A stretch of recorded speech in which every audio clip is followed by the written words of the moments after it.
الحمد للہ رب العالمین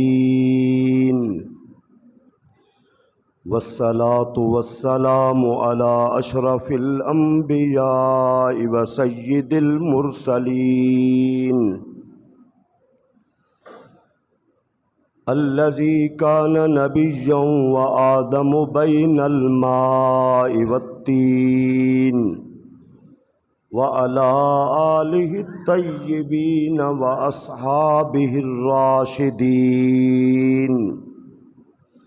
اما بعد فاعوذ باللہ من الشیطان الرجیم بسم اللہ الرحمن الرحیم الذین ان مکناہم فی الارض واقاموا الصلاة وآتوا الزکاة وأمروا بالمعروف ونہوا عن المنکر قال النبی صلی اللہ تعالی علیہ وسلم حب الوطن من الایمان قال النبی صلی اللہ تعالی علیہ وسلم الاسلام یعلو ولا یعلا رب اشرح لی صدری ویسر لی امری واحلل عقدۃ من لسانی یفقہوا قولی قال اللہ تبارک و تعالی فی شان حبیبہ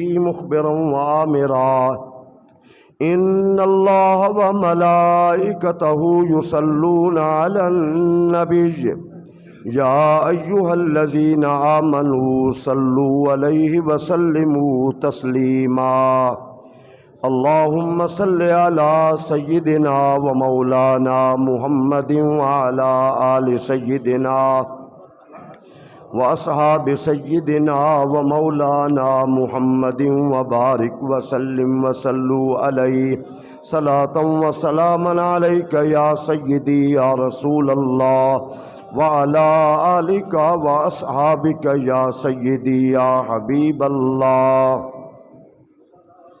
اللہ رب العزت کی حمد و ثنا حضور نبی اکرم شفیع معظم رحمت عالم جان کائنات خاتم النبیین صلی اللہ تعالی علیہ وسلم کی ذات اقدس پر درود و سلام عرض کرنے کے بعد دعا ہے اللہ رب العالمین ہمارے وطن عزیز کو سلامتی نصیب فرمائے، صبح قیامت تک اسے آباد و شاد فرمائے، اور ہمیں اپنی زندگی میں اپنے وطن عزیز میں نظام مصطفیٰ کی بہاریں نصیب فرمائے۔ اللہ ہماری نئی نسل کو، ہماری عوام اور حکمرانوں کو جس نظریے کے تحت یہ ملک بنایا گیا تھا وہ نظریہ سمجھنے کی توفیق عطا فرمائے۔ آج 12 اگست ہے، اتوار 14 اگست بنے گی، تو ہم سمجھتے ہیں کہ آزادی کا مقصد یہ ہے کہ ہم معاشرے میں بالکل آزاد ہو جائیں۔ چہرے پہ تصویر بنا لینا پرچم کی، سلنسر کھول دینا، اور راستے پہ تیز گاڑیاں چلانا، ہارن بجانا، شور شرابہ کرنا، شراب و کباب کی محفل سجانا، آزادی سے گھومنا، ہم سمجھتے ہیں کہ یہی نظریہ ہے آزادی کا۔ نہ ہم تاریخ پڑھتے ہیں، نہ ہمیں حالات سے آگاہی ہے، نہ ہمیں یہ علم ہے کہ پاکستان کی آزادی میں کتنا قربانیوں کا خون موجود ہے، اور نہ ہمیں یہ علم ہے کہ اس کے لیے علماء اور مشائخ نے کیا کردار ادا کیا ہے، نہ ہمیں یہ علم ہے کہ اس پاکستان بنانے کا جو نظریہ تھا، مقصد تھا، وہ کیا ہے۔ ہمیں ان تمام باتوں سے کوئی خبر نہیں ہے، اور جو حکمران ہیں جو بھی آیا اس نے سمجھا یہ ہے کہ ملک کو لوٹنا ہے، عیاشی کرنی ہے، اس قوم پر ظلم کیسے کرنا ہے، ان کے حقوق پہ ڈاکہ کیسے ڈالنا ہے، ملک میں بے حیائی کیسے پھیلانی ہے، ملک میں بے غیرتی کیسے پھیلانی ہے۔ ان حکمرانوں نے یہی سمجھا ہے۔ خدا کی قسم ہمیں پتہ نہیں کہ ہمارا ملک کیا ہے۔ رب کعبہ قسم پوری دنیا میں مکہ مکرمہ اور مدینہ منورہ کے بعد اسلام کا قلعہ، اسلام کا مرکز، امت مسلمہ کی طاقت والا جو ملک ہے وہ پاکستان ہے۔ بہت بڑی نعمت ہے ہمارا ملک۔ تو آئیے کوئی سنیے، توجہ کیجئے۔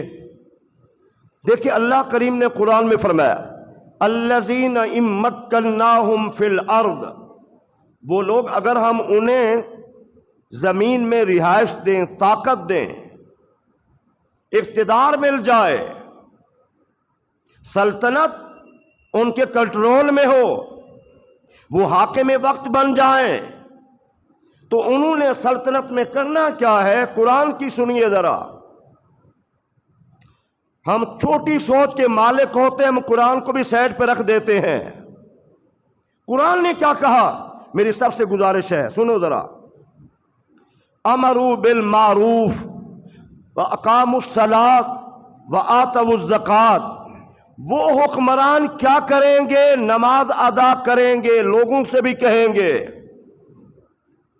وآتوا الزکوٰۃ، اس میں زکوٰۃ ادا کریں گے، وَأَمَرُوا بِالْمَعْرُوفِ، حکمران جو مسلمان ملک کے حاکم بنیں گے ان کی ذمہ داری فرائض میں یہ شامل ہے کہ لوگوں کو بھلائی کا حکم دیں گے، وَنَهَوْا عَنِ الْمُنْكَرِ، قرآن کہہ رہا ہے وہ برائی سے روکیں گے۔ یہ چار چیزیں قرآن نے بیان کی۔ جب اس سلطنت میں حکومت مل جائے، جب سلطنت میں اس کے نظام ان کے قبضے میں آ جائے، تو چار چیزیں میں ذمہ داری سے عرض کر رہا ہوں، جتنے حکمران آئے ہیں کسی میں یہ ایک بات نہیں ہے، کسی میں بھی ایک بات نہیں ہے۔ بعض میری باتیں آپ کو کڑوی بھی لگتے ہیں تو کوئی بات نہیں، لیکن میں قرآن پیش کر رہا ہوں، میں قرآن پیش کر رہا ہوں، قرآن سے بڑی کتاب کوئی نہیں ہے۔ آپ سمجھے، آپ اپنے من کو صاف کریں ذرا۔ آپ ہمارے من میلے ہو چکے ہیں، خدا کی قسم منبر رسول پہ بیٹھا ہوں۔ قرآن نے کیا کہا؟ اگر ہم انہیں حکومت دیں گے تو چار کام کریں گے، نماز، زکوٰۃ، بھلائی کا حکم اور برائی سے روکیں گے۔ جتنے ہمارے حکمران آئے سب کے مخالف، بے نمازی وہ، زکوٰۃ کے نظام کے دشمن وہ، بھلائی کی بجائے برائی کو انہوں نے پروان چڑھایا، بے حیائی کو پروان چڑھایا، دین کی بات نہیں، اچھائی کی بات نہیں، اخلاق کی بات نہیں، عمل کی بات نہیں۔ میرے بھائیو قرآن پڑھو ذرا، قرآن میں کیا کہتا ہے۔ اور پھر دیکھیے، میں آپ کو 14 صدییں پیچھے لے چلتا ہوں۔ مکہ مکرمہ میں ان ساری چیزوں پہ پابندی تھی، نماز کھلے عام نہیں پڑھ سکتے، زکوٰۃ کا نظام نافذ نہیں کر سکتے، بھلائی کا نہیں کہہ سکتے، برائی سے روک نہیں سکتے۔ میرے اللہ نے حکم دیا میرے حبیب یہاں کو چھوڑ دو، تم ایسی جگہ چلے جاؤ جہاں تمہیں سلطنت میں نے دینی ہے، اور پھر وہاں پہنچ کر تم نے سارا نظام اپنا لازم کر دینا ہے، نافذ کر دینا ہے۔ تو 14 صدییں پہلے ریاست مدینہ جو اسلام کے نام پہ بنی، جو نظریے کے تحت بنی، جو ایک نظام کے لیے بنی، 14 صدیوں کے بعد ہمارے ان علماء نے، ہمارے ان مشائخ نے، ہمارے ان بزرگوں نے، ہمارے ان جوانوں نے، ہماری عوام نے 14 صدیوں کے بعد اس دھرتی پر، زمین پر جو نظریے کے تحت ملک بنایا ہے وہ پاکستان۔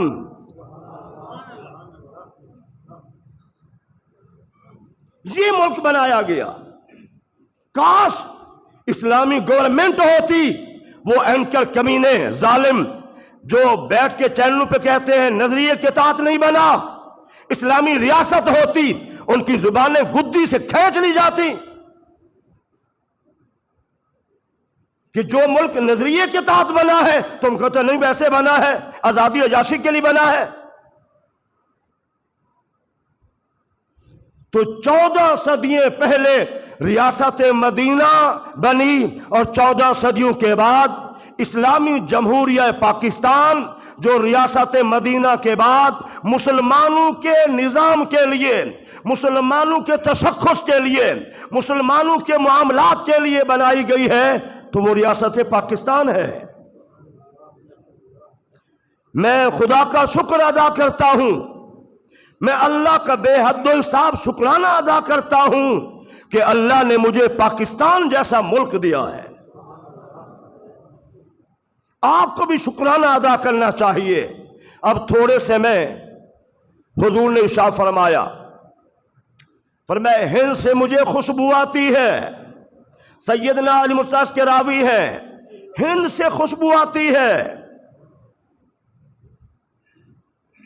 علامہ اقبال نے کیا خوب کہا، اسی کی ترجمانی کی، میرے عرب کو آئی ٹھنڈی ہوا جہاں سے۔ میرے عرب سے مراد کون ہے؟ حضور کی ذات انور۔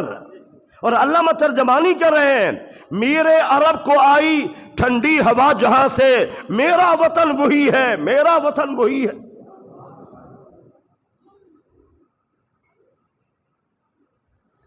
میرے بھائیوں ذرا آپ غور فرمائیں، اس وقت بھی مسلمانوں پر ظلم ہوتا تھا۔ مکہ مکرمہ میں ہجرت کر کے جانے لگتے تھے تو شہید کر دیا جاتا تھا، ان کے مالوں کو لوٹ لیا جاتا تھا، عزتوں پہ حملے ہوتے تھے۔ اگر اس تاریخ کو دیکھیں تو پھر اس کے بعد پاکستان کی جو تاریخ ہے آزادی کی، وہی چیزیں یہاں نظر آتی ہیں۔ دوسرے ملک جتنا بنے ہیں اور سروے کریں، ان کی آزادی نسل پہ ہے، ان کی آزادی رنگ و بو پہ ہے، ان کی آزادی معیشت کی وجہ سے ہے، ان کی آزادی ثقافت کی وجہ سے ہے، گورے کالے ہونے کے اعتبار سے، معیشت کے اعتبار سے، ثقافت کے اعتبار سے۔ لیکن 14 صدیوں کے بعد اگر کوئی ملک نہ رنگ و نسل کی بنیاد پہ بنا، نہ ثقافت کی بنیاد پہ بنا، جو نظریے کے تحت بنا ہے، پھر وہ آپ کا پاکستان ہے۔ دیکھیں، میں مطالعہ کر رہا تھا 1920 علامہ اقبال کا تصور پاکستان 30 کا ہے، خطبہ جو الہ آباد کا ہے۔ 1920 میں حضرت عبد القدیر بلگرامی رحمت اللہ تعالی علیہ، انہوں نے جو پہلا خط گاندھی کو لکھا، انہوں نے باقاعدہ صوبے اور اضلاع بھی بتا دیے۔ یہ صوبے، یہ اضلاع مسلمانوں کے لیے الگ ہونے چاہیے۔ 1925 میں پہلی سنی کانفرنس ہوئی اور وہ تسلسل جاری رہا، اور آخری کانفرنس 1946 میں بنارس میں ہوئی، جس میں ہزاروں علماء اور مشائخ موجود تھے۔ اس تاریخ کا سب سے بڑا اجتماع، جو 2 لاکھ سے بڑا اجتماع تھا، جو مسلمانوں کا اجتماع تھا، جو اس مقصد کے لیے اجتماع تھا کہ مسلمانوں کا ملک الگ ہونا چاہیے۔ میں ان علماء اور مشائخ کو خراج عقیدت پیش کرتا ہوں۔ خدا کی قسم، یہ جو حالات ہیں، یہ جو سوچ اور فکر ہے، یہ جو آزادی کے دور ہے، اگر ہمارا ملک ایک ہوتا سارا ہندوستان ہوتا، پاکستان الگ نہ ہوتا تو ہماری اولادیں مندروں میں جایا کرتی، ہماری اولادیں گردواروں میں جایا کرتی، ہمارے اخلاق بہتر نہ ہوتے، ہمارے اوپر نہ جانے کیا ظلم ہوتے۔ آج بھی جہاں کئی ممالک مسلمانوں پہ ظلم ہوتا ہے، ایک انڈیا کے اندر بھی جہاں ان کے گھروں کو جلایا جاتا ہے، جہاں ان کی عزتوں پہ حملے ہوتے ہیں، جہاں ان کی آبادیوں کو جلایا جاتا ہے، جہاں ان کی دکانوں کو جلایا جاتا ہے، جہاں جبراً ہندو بنایا جاتا ہے، جہاں گائے کے ذبح کرنے پہ قتل ہو جاتے ہیں، اگر یہ پاکستان نہ بنتا تو ہمارے حالات بھی عجیب و غریب ہوتے۔ اللہ کا شکر کرو، اللہ نے تمہیں الگ ریاست دی ہے، تم آزادی کی راہ اپناؤ، اپنی مرضی ہے، ورنہ تمہیں دین کی آواز، اسلام کی آواز، ایمان کی آواز اور نیکی کا راستہ پاکستان کے ہر گلی محلے میں مل سکتا ہے، اور آذان برملا سنتے ہو، خدا کا شکر کرو۔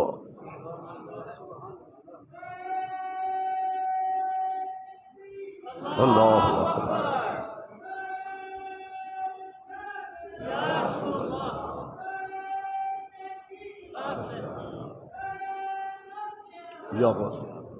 خدا کا شکر کرو۔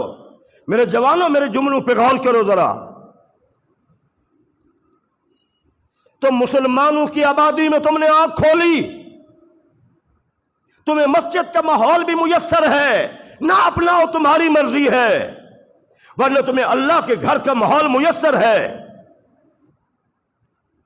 تمہیں قریب دین کی تبلیغ کرنے والے لوگ بھی مل جاتے ہیں، تمہیں آزادی ہے۔ حضور نے فرمایا من لم یشکر الناس لم یشکر اللہ، جو بندوں کا شکرانہ ادا نہیں کرتا، رب کا شکرانہ ادا بھی نہیں کرتا۔ ہمارے وہ محسن تھے، وہ علماء، وہ مشائخ، وہ بزرگان دین، وہ مائیں بہنیں جنہوں نے سارے ستم برداشت کیے۔ میں پڑھ کر حیران ہو رہا تھا، پاکستان کی آزادی میں 20 لاکھ مسلمانوں کا خون گیا ہے۔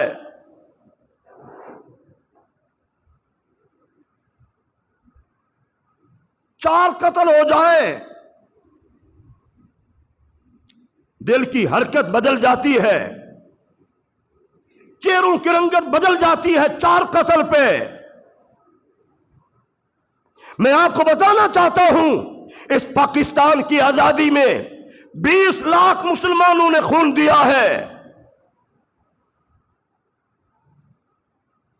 جو ہجرت کر کے آئے۔ مجھے خود بابے کئی انہوں نے باتیں سنائیں، کہا ایسے موسم میں، اگست کا مہینہ تھا، گرمی شدت کی، خوف و ہراس، قتل و غارت، پیاسے، چاروں جانب جس کنویں کا رخ کرتے کسی کنویں میں پانی نہیں تھا، اس میں خون نظر آتا تھا، لاشیں نظر آتی تھی۔ یہ حالات تھے، اور آج کہا جاتا ہے پاکستان نظریے کے تحت نہیں بنا۔ قائد اعظم علیہ الرحمہ کی وہ کانفرنس، پریس کانفرنس بمبئی میں جب اہتمام کیا گیا، اس میں سب لوگ موجود تھے، مسلمان بھی تھے، ہندو بھی تھے، سکھ بھی تھے، مختلف ممالک کے لوگ بھی موجود تھے۔ قائد اعظم پاکستان کے حوالے سے بات کر رہے تھے، تو ایک ہندو صحافی کھڑا ہوا، کہا قائد اعظم ہماری مٹی ایک ہے، ہم ایک ملک کے باشندہ ہیں، ایک ملک کے باسی ہیں، ہماری ثقافت ایک ہے، ہماری پہچان ایک ہے، تم کیسے قوم کو تقسیم کر رہے ہو؟ کیوں قوم کو تقسیم کر رہے ہو؟ قائد اعظم بڑا ذہین انسان تھا، بڑا ذہین انسان تھا، سنتا رہا باتیں، اس ہندو صحافی کی باتیں سنتا رہا۔ اس کے بعد پانی کا گلاس منگوایا، پانی کا گلاس منگوانے کے بعد قائد اعظم علیہ الرحمہ نے کچھ پانی پیا اور اس ہندو سے کہا یہ لیجیے آپ پی لیجیے. اس نے کہا تم مسلم ہو ہم ہندو ہیں, ہم تمہارے جھوٹے کو اچھا نہیں سمجھتے. وہی ایک ترکی کا باشندہ ترکی لباس پہنے ٹوپی پہنے ہوئے بیٹھا تھا. قائد اعظم نے کہا یہ پانی آپ پی لیجئے. اس نے فوراً پانی پی لیا. تو قائد اعظم نے کہا تم ہم ایک نہیں ہیں, یہ اور ہم ایک ہیں.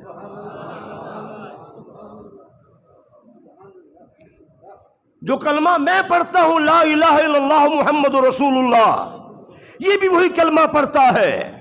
ہماری ثقافت ایک ہے, ہمارا نظریہ ایک ہے. گو ہم دور رہتے ہیں, الگ الگ ہیں, لیکن ہم ایک ہیں. تم اور ہم ایک نہیں ہیں. امام اہل سنت ان کے نام نہ لیا جائے تو یہ بھی زیادتی ہوگی. ہمارے وہ شخصیات وہ اکابرین میں سر فہرست امام احمد رضا خان فاضل بریلوی رحمت اللہ تعالی علیہ ہے, جنہوں نے پہلے پہ نظریہ دیا اور جس نظریے کی مخالفت علماء دیوبند نے کی ہے. یہ سارے تاریخی حقائق ہے. اس میں فرمایا تھا ہم الگ قوم ہیں, ہندو الگ قوم ہیں, ہمارا تشخص الگ ہے, ان کا الگ ہے. یہ ملک نظریے کے تحت بنایا گیا. اور پھر آپ ذرا توجہ فرمائیں, غور فرمائیں کہ ہمارے ان اکابرین میں علماء میں امام اہل سنت کے شہزادے مصطفیٰ خان رضا رحمت اللہ تعالی علیہ, محدث کشوشوی رحمت اللہ تعالی علیہ, امیر ملت سید پیر جماعت علی شاہ صاحب رحمت اللہ تعالی علیہ, علامہ سید کاظمی شاہ صاحب رحمت اللہ تعالی علیہ, سفیر اسلام شاہ عبدالعلیم صدیقی رحمت اللہ تعالی علیہ, مولانا عبدالغفور ہزاروی رحمت اللہ تعالی علیہ.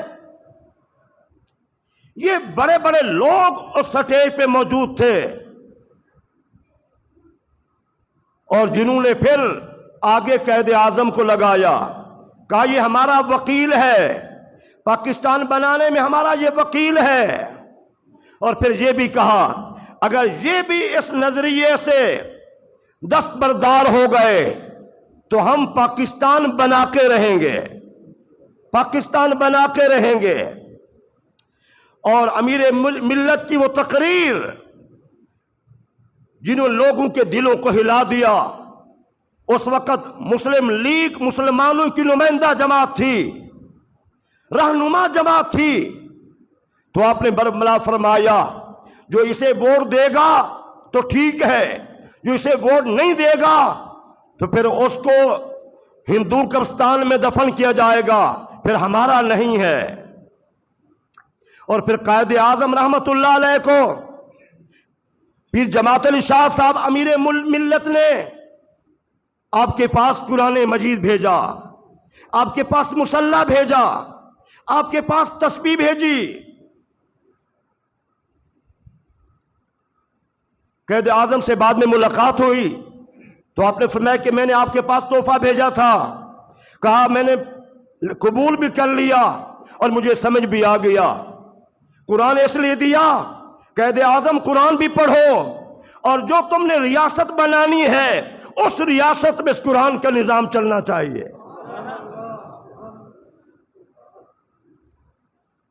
اور جو تم نے مصلی دیا, اللہ اکبر یا رسول اللہ, حق چاہیے. کہا تم نے جو مصلی دیا, قائد اعظم نے کہا بڑے ذہین تھے, اس کا مقصد بھی سمجھ گیا ہوں کہ رات کو اٹھ کے رو رو کے مصلی پہ سجدے کر کے دعا بھی کرنی ہے. کہا جو تم نے تسبیح دی ہے اس کا مقصد بھی میں سمجھ گیا کہ تم نے کسی صورت میں اپنے نبی کو بھلانا نہیں ہے, اپنے نبی پر درود پاک کثرت بھی کرنی ہے. محدث علی پوری رحمت اللہ علیہ فرمانے لگے قائد اعظم جو تم نے سمجھا ہے میں نے بھی آپ کو قرآن اسی نظریے سے دیا، مصلی اسی نظریے سے دیا، تسبیح اس نظریے سے دی ہے، اور تم نے خوب سمجھا ہے۔ جب کوئٹہ میں قائد اعظم خطاب کر رہے تھے، خطاب کے دوران کسی نے کہا کہ اگر پاکستان بن گیا، آپ کے قبضے میں ریاست آ گئی، آپ کو اس کی حکومت مل گئی، تو آپ اس ملک میں کون سا قانون نافذ کریں گے؟ تو قائد اعظم نے فوراً برملا کہا ہمیں نئے قانون بنانے کی ضرورت نہیں ہے، ہمارا 1400 سال پہلے قانون بن چکا ہے۔ اللہم صلی علی سیدنا۔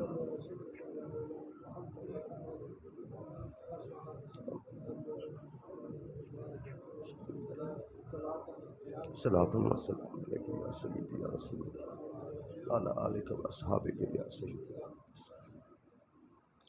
ہمارا آئین 1400 سال پہلے بن چکا ہے، اور جب قائد اعظم چلے گئے دنیا سے بہت ساری باتیں چھوڑ کے، 73 کے انتخابات میں ذوالفقار علی بھٹو وزیر اعظم بنے، اور امام اہل سنت امام ارشد نورانی صدیقی رحمۃ اللہ تعالی علیہ پارلیمنٹ میں پہنچے، تو آپ نے اس میں جو لکھوایا اسلامی جمہوریہ پاکستان،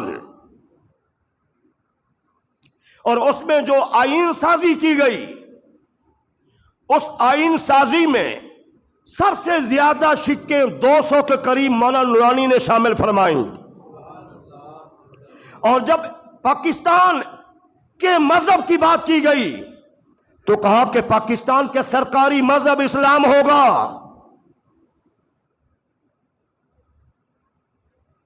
یہ قائد اعظم رحمت اللہ تعالی علیہ کی کوشش ہے۔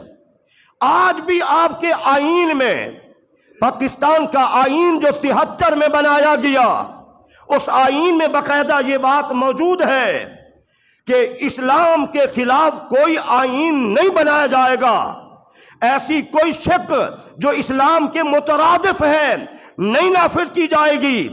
پاکستان کا سرکاری مذہب جو ہے، جو آئین میں لکھا گیا ہے، آپ کو علم میں ہونا چاہیے، وہ کیا ہے؟ مذہب اسلام ہے۔ ہمیں خبر ہی نہیں ہے، اور اتفاق کی بات یہ ہے کہ ہمارے علماء اس پہ بیان ہی نہیں کرتے۔ آپ 100 مساجد وزٹ کریں تو اس میں یہی ہوگا، وہ اہل بیت کے حوالے سے۔ تو میں آپ کو ہر موقع پہ وقت کی ضرورت کے مطابق میں بات عرض کرتا ہوں۔ تو کیا ہم اپنی زندگی اس طرح گزاریں گے آزادی سے؟ 25 برس میں نے دوسری مسجد میں پروگرام شروع کیا 14 اگست کا۔ پورے فیصل آباد کی کسی ایک مسجد میں پروگرام نہیں تھا، یہ تو انوکھا پروگرام تھا پاکستان کی آزادی کے حوالے سے، اور پھر وہ بھی مسجد میں۔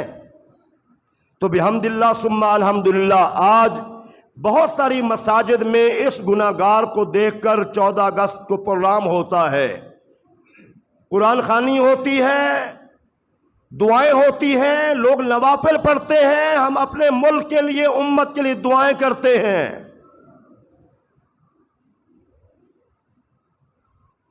کتنی بڑی بڑی مساجد انڈیا میں ان کو جلا دیا گیا، ان کو توڑ دیا گیا۔ مساجد کی جگہ پہ بابری مسجد بہت بڑی مسجد تھی، ختم ہو گئی۔ کتنا مساجد، کچھ تو ہمارے سامنے میڈیا پہ آ گئیں، کتنا مساجد ایسی جن کا میڈیا پہ ذکر ہی نہیں ہوا، ان کو جلا دیا گیا۔ مسجد کے اندر نمازیوں کو جلا دیا گیا، ہمیں خبر ہی کوئی نہیں ہے۔ تو میرے اللہ کا عظیم احسان ہے، میں جتنی مرتبہ شکرانہ ادا کروں کم ہے۔ اللہ کا ہمارے اوپر بے حد و حساب احسان عظیم ہے۔ آج بھی روئے زمین پر دنیا میں، پوری دنیا میں اسلام کی زیادہ بات ہوتی ہے تو آپ کے پاکستان سے ہوتی ہے، قرآن کی تعلیم کی بات ہے تو زیادہ پاکستان میں، اور شرم و حیا کی بات ہوتی ہے تو آپ کے پاکستان میں ہوتی ہے، اچھے اخلاق کی بات ہوتی ہے تو یہاں ہے۔ اور پوری دنیا کے یہود و نصارہ کو کسی اسلامی ملک سے ڈر ہے، واللہ میں حقیقت عرض کر رہا ہوں، پوری دنیا، امریکہ کیوں نہ ہو، روس کیوں نہ ہو، چائنا کیوں نہ ہو، دنیا کی جتنا بڑی طاقتیں ہیں، اگر ان کو کہیں سے ڈر ہے تو آپ کے پاکستان سے ڈر ہے، اس لیے کہ ریاست مدینہ کے بعد یہی پاکستان بنا ہے۔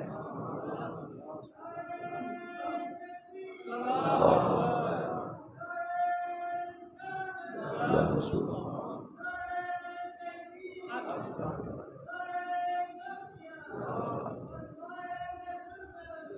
میرا بھی دل کرتا ہے، آزادی کے حوالے سے میں بیان کر رہا ہوں تو جو نعرے ہمارے ہیں جو مشہور زمانہ جو شروع سے چل رہے ہیں، پاکستان کا مطلب کیا، پاکستان کا مطلب کیا، پاکستان کا مطلب کیا، اولیاء کا ہے فیضان، اولیاء کا ہے فیضان، اولیاء کا ہے فیضان۔ آخر میں ایک مسئلہ، مسجد کا ادب و احترام ہر مسلمان کے لیے ضروری ہے۔ وہ مولانا صاحب ہے، وہ پیر صاحب ہے، کافی عرصے سے میرا موبائل ہے لیکن الحمدللہ کبھی میرے نمازی نے اس پہ بیل نہیں سنی۔ مسجد میں کوشش کرنی چاہیے کہ ایسی بات، اونچی آواز، ہنسنا، ان تمام باتوں سے پرہیز کرنا چاہیے۔ یہ اللہ کا گھر ہے، اس کا ادب ہر مسلمان پہ فرض ہے۔ اللہ مجھے آپ سب کو توفیق عطا فرمائے۔ یاد رکھیں 14 اگست کو میں تمام سے اپیل کرتا ہوں کہ آپ کی مسجد میں 14 اگست کو انشاءاللہ العزیز تقریباً گھنٹے سوے گھنٹے کا پروگرام ہوگا۔ نماز ظہر کے فوراً بعد ہم انشاءاللہ قرآن کی تلاوت کریں گے، درود پاک پڑھیں گے، پھر مختصر محفل ہوگی، اور پھر پاکستان کے لیے، پوری امت کے لیے، اسلام کے لیے انشاءاللہ دعائیں ہوں گی۔ اللہ میرے ملک کو قیامت تک آباد و شاد رکھے۔ اللہ ہمیں اس ملک میں سکون نصیب فرمائے۔ آمین ثم آمین۔